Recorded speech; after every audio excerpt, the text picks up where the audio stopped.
Life, the world we see with our eyes, where we breathe, eat and drink, is actually only the first level of life.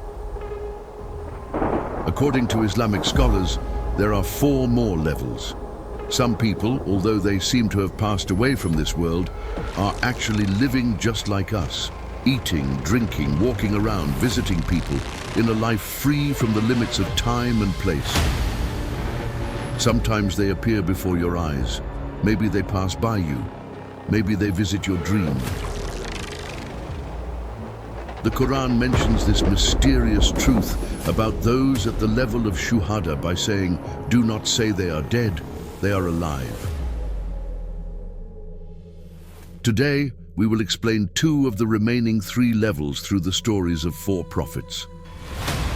As Religious Story TV, we are starting the series about the metaphysical levels of life. Don't forget to subscribe to our channel and like the video so you don't miss the rest of these extraordinary truths that you may be hearing for the first time. If you are ready, take a deep breath and let's begin this mysterious journey. Let's now begin with the first prophet who is still alive, Idris alayhi salam, also known as Prophet Enoch. In the Bible and the Torah, he is called Enoch. This extraordinary prophet Idris was the 5th generation descendant of Prophet Adam. He reached very special secrets, learned the knowledge of stars and astronomy, and connected to special metaphysical realms. He built connections with angels and formed a special friendship with Azrael. Later, he would go on a breathtaking journey into unknown worlds. Before that, he became known in Islamic history as the first prophet to use a pen and write, to know and teach sciences like mathematics and astronomy, and to invent clothing by sewing stitched garments for the first time in human history.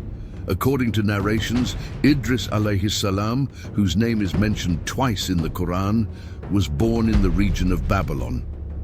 Even before being given prophethood, he devoted himself to worship. According to Al-Tabari, when Allah gave him prophethood, Adam alayhi salam was 622 years old.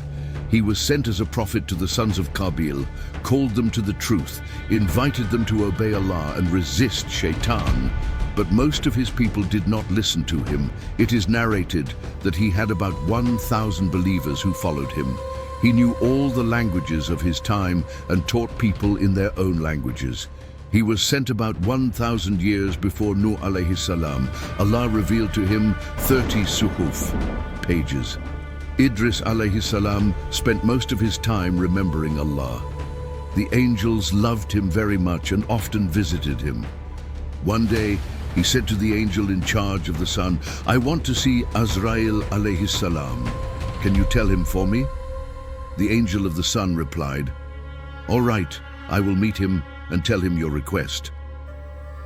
Then he went to Azrael alayhi salam and conveyed the request. Azrael alayhi salam took permission from Allah and came to Idris alayhi salam in the form of a human.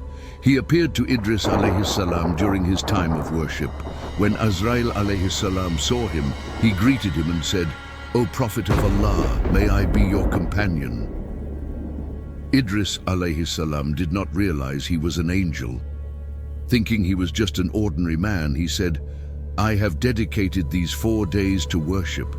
I have left people behind, and no one saw where I came. How did you find me?" Azrael alayhi salam said, "O Prophet of Allah, I am also a servant of Allah. I wanted to meet you and worship with you. Please let me join you." Idris alayhi salam replied, "You will not be able to endure my companionship. I eat little, drink little, sleep little, and worship continuously. You will not be able to keep up with me."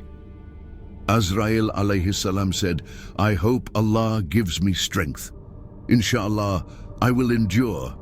Idris alayhi salam accepted him, and they started traveling together. They spent 1 day in dhikr, worship, gratitude, and fasting. In the evening, while walking, they saw a shepherd on the road. Azrael alayhi salam said to Idris alayhi salam, "O Prophet of Allah, we have set out on a journey, but we don't know where we will stay tonight. Maybe we won't find food where we go. Since there is a shepherd here, let's buy some milk from him. Wherever we stay tonight, we can drink milk to break our fast." Azrael alayhi salam wanted to test Idris alayhi salam with this, because as an angel, he did not need food or drink. When Idris alayhi salam heard this, he became angry and said, "Never say something like that again. Allah guarantees our sustenance. Wherever we are, He sends our sustenance there. Does Allah not know where we will stay?" Azrael alayhi salam said, "Astaghfirullah," and they continued walking. When night came, they stopped at a place. Idris alayhi salam became very hungry. They prayed, and Allah sent them a table of food. Idris alayhi salam said to him, "Come, eat." Azrael alayhi salam said, "I swear by Allah who gave you prophethood, I do not feel any desire to eat." Idris alayhi salam replied, "Then I will eat a little," and he began eating. But he started to feel suspicious about this man, because earlier he had asked for milk because of hunger, but now he was not eating anything. After eating, they stood for prayer and prayed without stopping until the end of the night. Idris alayhi salam became tired and sleepy. He looked at Azrael alayhi salam and saw that he had no tiredness, no sleepiness, and no hunger. Still not knowing he was Azrael alayhi salam, he was surprised. For Azrael, such worship was very easy, because there were angels in the heavens who had been standing in Qiyam since before the world was created and had not yet bowed into ruku. Idris alayhi salam said in amazement, "I did not know there was a person on earth stronger than me in worship. It was never told to me. But you are stronger than me." And he belittled his own worship. The next day came, and they set out again. Toward the end of the day, they came across a vineyard. Again, Azrael alayhi salam said, "O Prophet of Allah, we don't know where we will go tonight. Should we take a few bunches of grapes?" Idris alayhi salam got angry and said, "Did I not tell you that Allah guarantees our sustenance? Wherever we are, He sends it to us." Azrael alayhi salam replied again, "Astaghfirullah," and they continued without taking any grapes. At night they stopped to rest again, prayed, and Allah sent them a table of food once more. Idris alayhi salam started eating and said to Azrael alayhi salam, who was in human form, "Come eat." But again Azrael alayhi salam said, "O Prophet of Allah, I don't feel like eating at all." Idris alayhi salam was surprised and thought to himself, so he didn't want the grapes for himself. Then he ate and stood for prayer. Again they prayed without stopping until the end of the night. Idris alayhi salam became tired, turned to Azrael alayhi salam in human form, and saw he was neither tired nor sleepy. Then Idris alayhi salam said, "For the sake of Allah, in whose power my soul is, tell me the truth. You are not a human, are you?" Azrael alayhi salam, the angel of death, said, "It's possible. I am not from the children of Adam." Idris alayhi salam asked, "Then who are you?" Azrael alayhi salam answered, "I am the angel of death." Hearing this, Idris alayhi salam was astonished and asked, "Did you receive an order to take my soul? Is my time of death here?" Azrael alayhi salam replied, "If I had received such an order, I would carry it out. But I love you for the sake of Allah, and I asked Him for permission. I came to you as a companion and friend." Idris alayhi salam said, "It has been almost 3 days and nights that we have been traveling. You never left my side. In all this time, has no creature died?" Azrael alayhi salam replied, "O Prophet of Allah, for the sake of Allah who granted you prophethood, how could it be that no one dies? In these 3 days, many souls have been taken. Since the moment you saw me, I have been with you. At the same time, wherever it was commanded for me to take a soul, no matter in which world, I took it there." Idris alayhi salam was amazed and asked, "How do you do this? How is it possible?" Azrael alayhi salam said, "All of the world is before me as close as a table is before a person. Just as a person reaches out and takes food from a table, I reach out and take a soul. The trick of Idris alayhi salam on Azrael. Idris alayhi salam said, I have always had one wish. Can you let me taste death? Azrael alayhi salam asked, what will you gain by tasting the pain of death? Idris alayhi salam, who had a very high rank in servitude to Allah, replied, if I taste the pain of death when I return to this world, I will never sleep again, and I will always worship Allah. Azrael alayhi salam said, let me ask my Lord. When Allah gave permission for this, Azrael alayhi salam made Idris alayhi salam taste the pain of death, and then, by Allah's permission, brought him back to life. When Idris alayhi salam opened his eyes, Azrael alayhi salam asked, how was the pain of death? Idris alayhi salam said, this is nothing like what I had read. It is such a terrifying and dreadful state. In narrations, Idris alayhi salam described it like this. Just as a sheep's skin is pulled off while it is alive, death is such a moment. Then Idris alayhi salam continued, O angel of death, I have another request. Can you fulfill it? Azrael alayhi salam said, go ahead. Idris alayhi salam said, show me hell. Azrael alayhi salam said, all right, but let me ask my Lord, but why do you want to see hell? Idris alayhi salam replied, if I see hell, my worship will increase even more. Then Allah gave permission. When Azrael alayhi salam brought Idris alayhi salam to hell, the guards of hell came to the gate and asked, who are you? Azrael alayhi salam said, I am Azrael. The angels of hell began to tremble and asked, why have you come with fear of death? Azrael alayhi salam said, Allah sent us. I came with Idris alayhi salam. Open the gate just a little for us. Then the angels opened the gate only as wide as the eye of a needle. At that moment, Idris alayhi salam fainted from the terrifying sounds, the heat he felt, the cries and the fire inside. When he woke up, he said, this state is far more terrifying than anything I had read or known.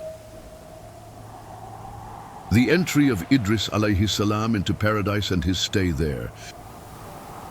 Idris alayhi salam continued, O angel of death, I have one more request. Can you fulfill it? Azrael alayhi salam again said, go ahead. Idris alayhi salam asked, this time, can you show me paradise? Azrael alayhi salam said, let me ask my Lord for permission. When Allah gave permission, Azrael alayhi salam said, O Prophet of Allah, good news. You are already among the people of paradise. You are among the most honorable of the prophets. Soon you will enter paradise anyway. But right now, what is the need? Idris alayhi salam said, this is what I ask from you. I want to see it. Let my desire and longing for paradise grow even stronger. My Lord has already given permission. Come on, take me there. So they came to the gate of paradise. Azrael alayhi salam and Idris alayhi salam greeted Ridwan alayhi salam, the angel responsible for the gates of paradise, and the other angels with him. The angels asked, who are you? Azrael alayhi salam replied, I am the angel of death. The angels began trembling in fear and asked, have you received an order about us, Master? Azrael alayhi salam said, no, I have not received an order. Allah's prophet Idris has come. He wants to see paradise.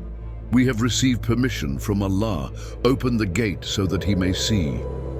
The angels opened the gate, and Idris alayhi salam saw paradise. When he felt its coolness, smelled its beautiful scents, and saw its rivers, his heart became attached to it. He said, let us enter and eat some fruit and drink its water. Then my desire for paradise will grow even more, and I will increase my worship. Then Idris alayhi salam entered, ate from its fruits, and drank from its rivers. Azrael alayhi salam said, come on, it's time to leave. Let's go back. Allah will already bring you into paradise on the day of judgment together with the prophets. For now, this is enough. But Idris alayhi salam grabbed onto a branch of a tree and said, "I will not leave. Even if you try, I will fight you." Azrael alayhi salam was surprised and said to Allah, "O my Lord, I do not have that much authority. He wants to resist me.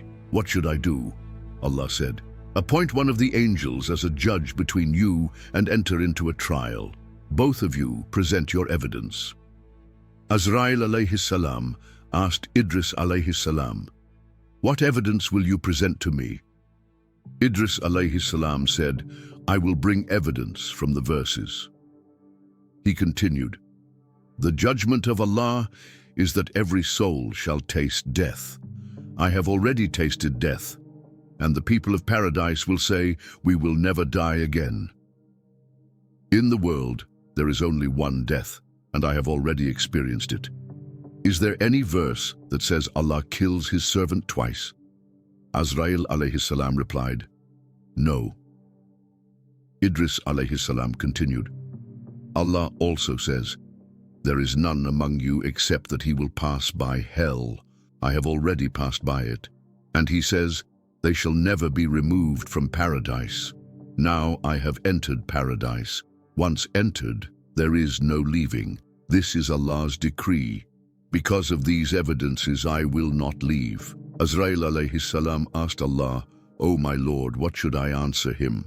Allah said, "My servant Idris has defeated you. By my glory and majesty, I knew with my eternal knowledge about his death, and I tied his death to the moment he experienced it with you. I also wrote in eternity that he would enter paradise with you now, and it was already decreed and destined that he would not leave. O angel of death, leave him there. My servant Idris entered paradise by my command, and by my command he shall never leave." And thus Idris alayhi salam settled in paradise. He is one of the 4 prophets mentioned by name in the Quran. In Surah Maryam, verses 56 to 57, it says, "And mention in the book Idris. Surely he was a man of truth, a prophet, and we raised him to a high place." Maryam 56 to 57. The expression in the Quran, "Rafa'ahu Allahu makanan aliyan," Allah raised him to a high place, has been interpreted by many scholars to mean that his soul and body were both raised to the heavens and that he is still alive. In some authentic hadiths, it is narrated that Idris met the Prophet Muhammad sallallahu alaihi wasallam on the night of Mi'raj in the 4th heaven. Then we ascended to the 4th heaven. There I saw Idris. The angel said, "Welcome, O righteous brother, O righteous prophet." Bukhari, Muslim, Iman, 259. This hadith is seen as one of the clearest evidences that he is still alive. Commentators like Imam Qurtubi and Imam Tabari also state that Idris's life continued after being taken up to the heavens like Isa, and that he will remain alive until the Day of Judgment. Said Nursi in his book Shu'ala, while explaining the levels of life, writes about Idris, "Some individuals who are at the 3rd level of life were raised to the heavens with their bodies and live free from the constraints of time and space. Idris and Isa are in this level. Their life is connected to ours and concerned with our world. Shu'ala, levels of life." What he means here is that they are not dead, but live in another dimension, with their soul and body together in a barzakh-like life. Being free from time and space, they can sometimes appear to people without being recognized. This also points to this level. In Islamic sources, there is also a story narrated from Salama and mentioned in many tafsirs. Idris was a friend of the angel of death. He said to him, "Show me paradise and hell." When the angel of death showed him both, Idris was raised alive to the heavens. This story suggests that Idris was elevated not just spiritually, but physically, with both his soul and body. Second, Khidr alayhi salam. Whether Khidr alayhi salam was a prophet or not has been a matter of debate among scholars. He is one of the most mysterious figures in history. He possesses the hidden and dangerous knowledge of Ladun. Some say that Khidr and Zulkarnain alayhi salam were cousins. Our Prophet Muhammad alayhi salatu wasalam explained in a hadith why he is called Khidr. He was called al-Khadr because even if he sat on dry grass, it would turn green. Many tafsir books mention that his long life, which will last until the time of Dajjal, is because he drank from the Abu Hayat, water of life. At that time, the great King Zulkarnain learned from one of the ancient holy books that a man from the land of Sham would drink from the water of life and gain a very long life. So Zulkarnain set out east and west to find this miraculous spring. On this journey, Khidr alayhi salam was with him. During their journey, they entered a dark and mysterious region and became separated. At that point, Khidr alayhi salam found the water of life and drank from it. But Zulkarnain could not find it and missed the chance. It is said about the Abu Hayat, it is colder than ice, whiter than milk, and sweeter than honey. However, many scholars say this is more of a story or narration because it does not appear in the Quran or authentic hadiths. According to a narration from Ja'far as-Sadiq, passed from his father, Zulkarnain searched for the water of life but was surrounded by darkness and could not find it. Khidr found it and drank, which is why he has such a long life. There are many narrations about this. Thus, Khidr alayhi salam is still alive, but he is not living at a level of life as we know it. He does not need the things humans need to survive. The lives of Khidr and Ilyas alayhi salam are a little different from ours. They live at the second level of life, meaning they can be in many places at the same time. They are not bound by time and space. They can appear anywhere they wish, even in more than one place at the same moment, just like Azrael alayhi salam. Sometimes they eat and drink like us, but they are not obliged to. In fact, there is a spiritual rank called the rank of Khidr. A wali who reaches this rank learns from Khidr alayhi salam and meets him. Khidr helps people in difficult situations. He removes their troubles. With the permission of Allah, he can be in many different places at once and help people wherever they are. He helps those who obey Allah and follow his path, often from unknown and unexpected ways, and people usually don't realize it. He can even appear in the form of any person he wishes. Khidr alayhi salam has a knowledge called al-Ladun, al-Batin, or al-Ghaib, which covers past and future. This knowledge cannot be gained by effort. It is a gift from Allah. Khidr alayhi salam has been granted this knowledge. The Sufi scholar Kashani said, Khidr was present in the time of Musa and continues to live until today. It is narrated, Ibrahim ibn Adham saw Khidr in the desert and with his advice turned to the path of Zuhd and learned the Ismi Azam from him. Bayazid al-Bistami walked with Khidr. Bishr al-Hafi said he met him. Ibn al-Arabi received a cloak from Khidr. Ahmad Yasevi's father, Sheikh Ibrahim, also became a friend of Khidr. In some narrations it is said that Khidr's lineage goes back to Adam, and his long life is because of a dua made by Adam.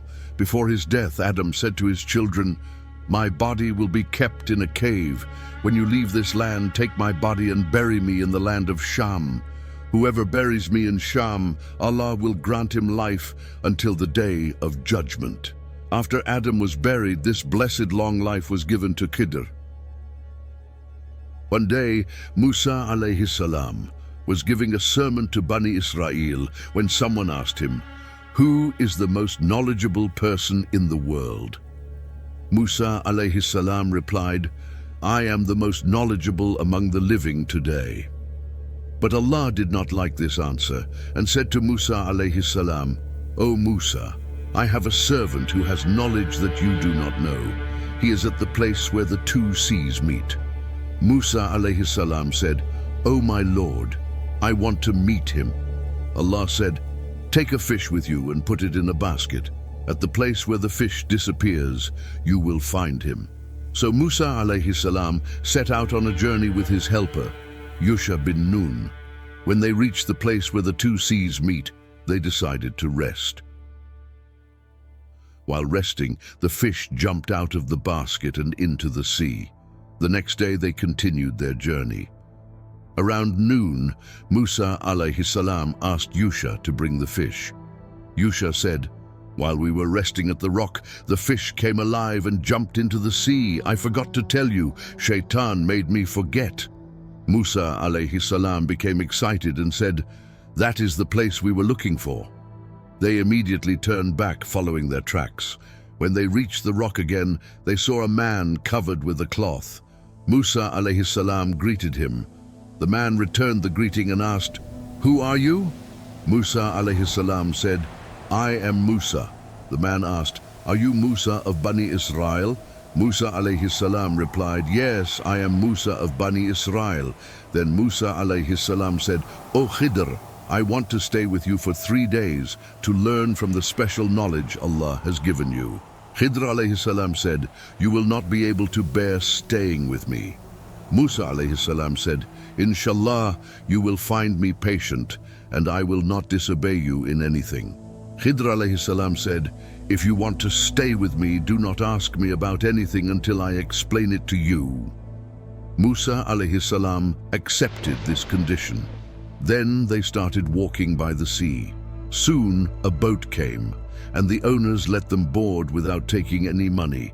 After a while, Khidr alayhi salam suddenly removed a plank from the boat.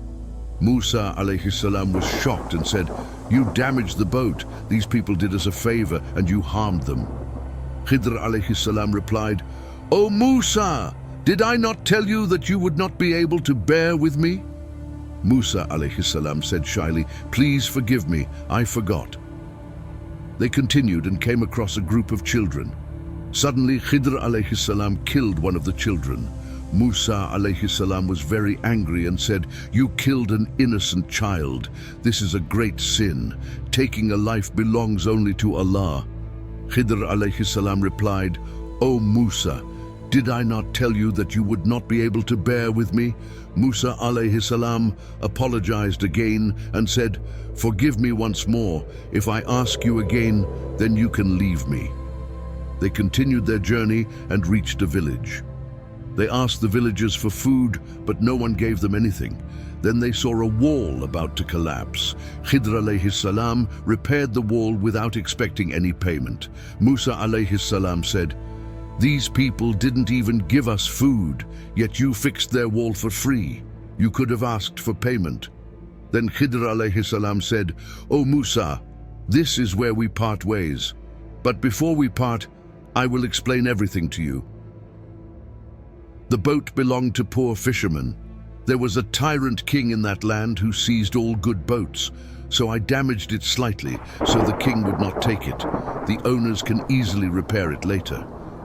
The child I killed would have grown up to be a disbeliever. His parents were righteous, but he would have led them into disbelief. I prayed for Allah to give them a better, righteous child.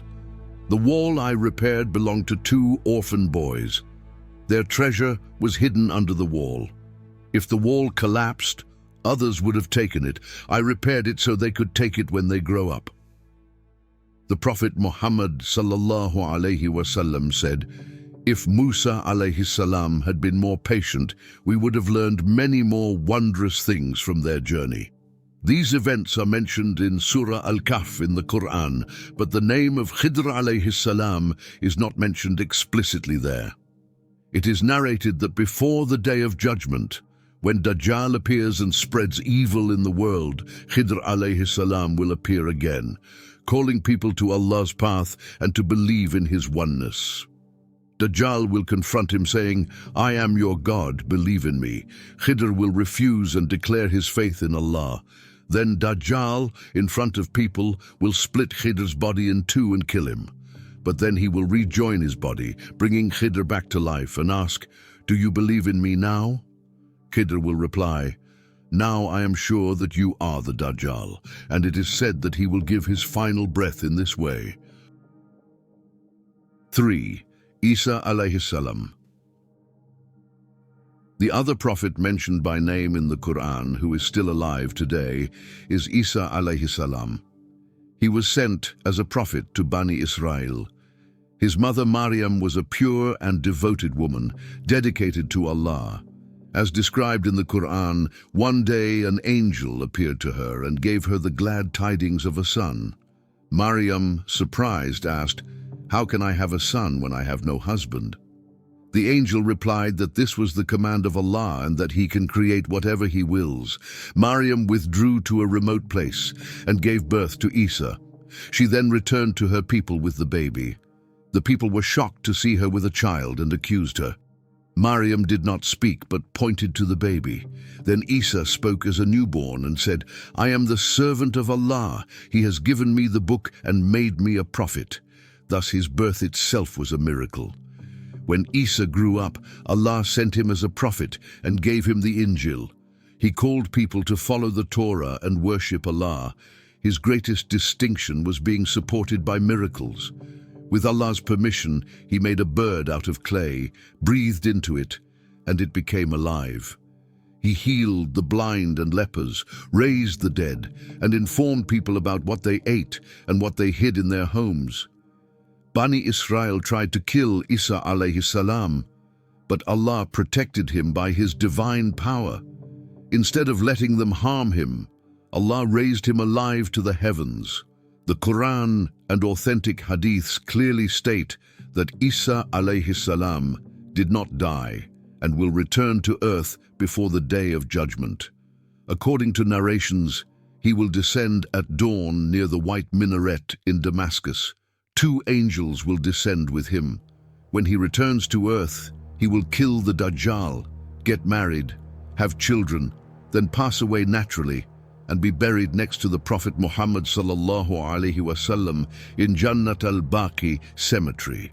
The most striking part of this story is Allah raising Isa alive to the heavens. According to historical sources, the governor of Jerusalem at that time decided to execute Isa at the suggestion of the Jews. When they put their plan into action, Jibril told Isa to go to a certain room. There was a window in that room. As soon as Isa entered, Jibril raised him to the heavens through the window. At that time, Isa was only 33 years old. In the Quran, Allah says, "They said, 'We killed the Messiah, Isa son of Maryam, the messenger of Allah.' But they did not kill him, nor did they crucify him, but it appeared so to them. Those who differ about him are in doubt, having no knowledge, only following conjecture. They certainly did not kill him. Rather, Allah raised him to Himself. Allah is Almighty, all-wise." Surah Nisa 157 to 158. Allah made someone else resemble Isa, and the Jews, confused, captured and crucified that man, thinking he was Isa. At that time, 3 different opinions arose among the people about him. One group said he was God, one group said he was the Son of God, a third group said he was the servant and messenger of Allah. Unfortunately, over time and under the influence of pagan Rome, the first 2 groups overcame the third. By the year 325 CE, the claim that he was the Son of God was officially adopted by the Church, and all other views were declared heretical. Thus, according to Islam, the religion was altered and changed from the form originally revealed by Allah. We, as Muslims, believe that when Isa descends as the Messiah, he will restore the true message and bring Christianity back to its original Islamic essence. Those who believe he was killed or crucified have gone against Islam and fallen into disbelief. He is still waiting for the time when he will descend from the heavens as the Messiah. When the time comes, he will return to earth. 4. Ilyas alayhi salam. According to Islamic literature, another prophet who is still alive is Ilyas alayhi salam. His name is mentioned twice in the Quran. Ilyas was a descendant of Harun. The time in which Ilyas lived was one of the darkest periods of Bani Israel. The Israelites were living in the lands of the Canaanites, and they began to worship a false god called Baal, influenced by Canaanite pagan beliefs. Baal was seen by the Canaanites as the god of storms and fertility. Giant statues were erected in his name, and people would bow to them and offer sacrifices. At that time, the wicked King Ahab and his pagan wife Queen Jezebel ruled over Bani Israel and actively encouraged Baal worship. In this dark period, Allah sent Ilyas as a prophet to guide Bani Israel back to the truth, to Tawheed, the oneness of Allah, and to stop worshipping Baal. Ilyas became the leading figure in directly opposing Baal worship. On Mount Carmel, he confronted 450 false priests of Baal. The priests prayed to their false god for hours, begging for rain, but nothing happened. Then Ilyas set up an altar, poured water over it, and prayed to Allah. Immediately, fire descended from the sky, burning everything on the altar. This miracle opened the eyes of the people, and they repented, saying, "We will worship only Allah." Rain returned, ending the drought. But after some time, despite all that had happened, the people returned to their old corrupt ways. Ilyas became deeply saddened and lonely when he saw his people falling back into misguidance. According to narrations, he became so upset and hopeless about reforming them that he no longer wished to remain in this world. One narration says, Ilyas prayed to Allah to raise him to the heavens. At a certain place, with Ilyas by his side, a shining horse of light descended from the sky. He mounted it and ascended, throwing his cloak down to Ilyas as a symbol of prophethood. Ibn Kathir narrates this story, but notes that it seems to come more from Israelite biblical traditions. Allah knows best. Ilyas and Khidr live at the same level of life, a hidden, barzakh-like life where body and soul remain together but unseen behind veils. Sometimes they appear together on earth, and sometimes they remain hidden. Some scholars say Ilyas still occasionally descends to earth to help those in distress. In the Quran, Allah says, "Indeed, Ilyas was among the messengers. We included him among the righteous." Safat. Some scholars interpret this as a sign that he is still alive, like Isa. Others say it means his spiritual rank was elevated. In the Bible, he is known as Elijah. A narration from Anas radiallahu anhu says, "One day, while traveling in the desert with the Prophet sallallahu alaihi wasallam, we heard a voice saying, 'O my Lord, include me among the ummah of Muhammad sallallahu alaihi wasallam.' The Prophet said, 'O Anas, go see who that is.' I climbed a hill and saw an elderly man in white clothing, worshipping. He asked me, 'Are you a companion of Muhammad sallallahu alaihi wasallam?' I said, 'Yes.' He told me, 'Send him my greetings and tell him Ilyas wants to meet him.' I returned and delivered the message. The Prophet took me along to meet Ilyas. They talked for a while.